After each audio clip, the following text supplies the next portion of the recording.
Okay, this is my audience of 5 people and my cat. Okay. A FedEx facility in Indiana, a 12-year-old's birthday party in Louisiana, a vigil in Ohio, a gas station in Milwaukee. Nightclubs, parties, supermarkets. These are all instances and places of mass shootings in the United States since March 16th, where a gunman opened fire in Atlanta and on 3 spas, killing 8 people. My name is Maddie, and for this speech, I'd like to talk about why the United States needs more gun control. In this speech, I'd like to talk about gun violence in the United States compared to other countries, what the Biden administration has planned to combat the gun violence epidemic, and state versus federal laws. According to Britannica, the United States, out of the most developed countries in the world, has by far the most deaths associated with gun violence. This might be because the civilian-owned guns in the United States per 100 people is at a staggering 120 per 100 people. The next highest country, Canada, has a mere 35 civilian-owned guns per 100 people. According to CFR.org, the gun homicide rate per 100,000 people in the United States is also number 1 at 4 gun homicides per 100,000 people. The next highest country is Israel at less than 1 gun homicide per 100,000 people. It's pretty clear that the more guns equals more deaths.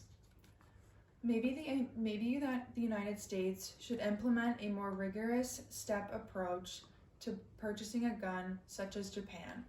Japan has a mandatory 13-step approach before you must buy a gun, which includes taking a firearm class, having a doctor's note affirm your mental stability, taking training for your firearm, and passing an exam.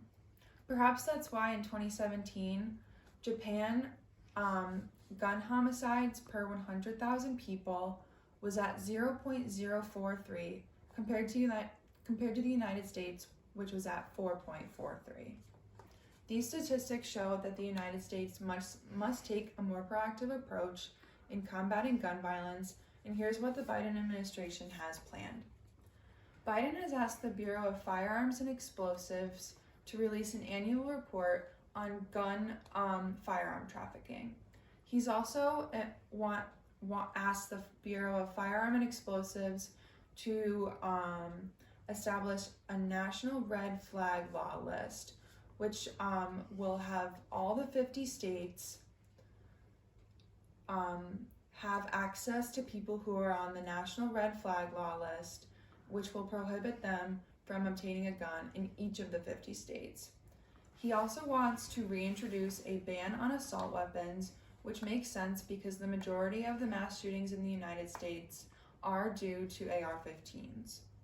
He also wants to repeal immunity from liability for gun manufacturers.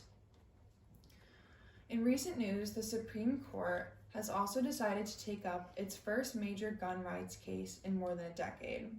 This case is concerning a New York law which requires a permit for concealed carry.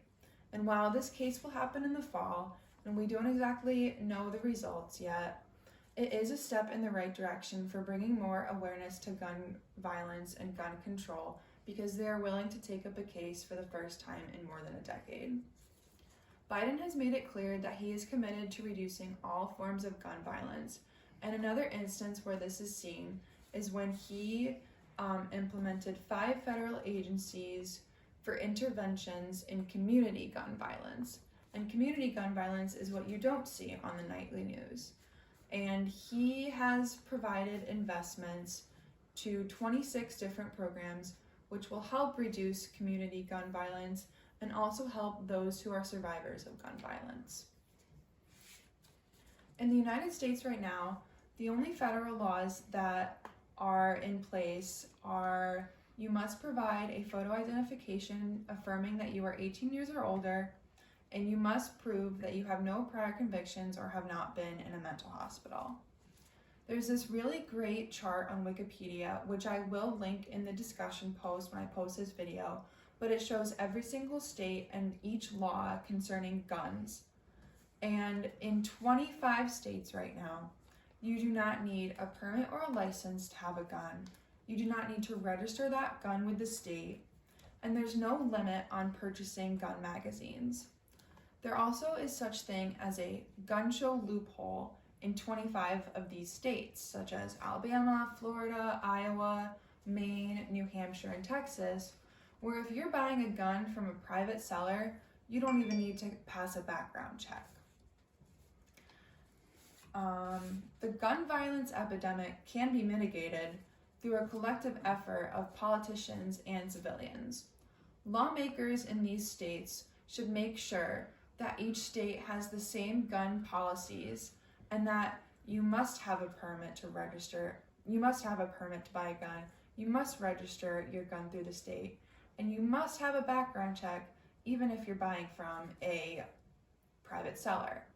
Civilians also can do their part by making sure that their personal guns don't end up in the hands of people who are mentally unstable.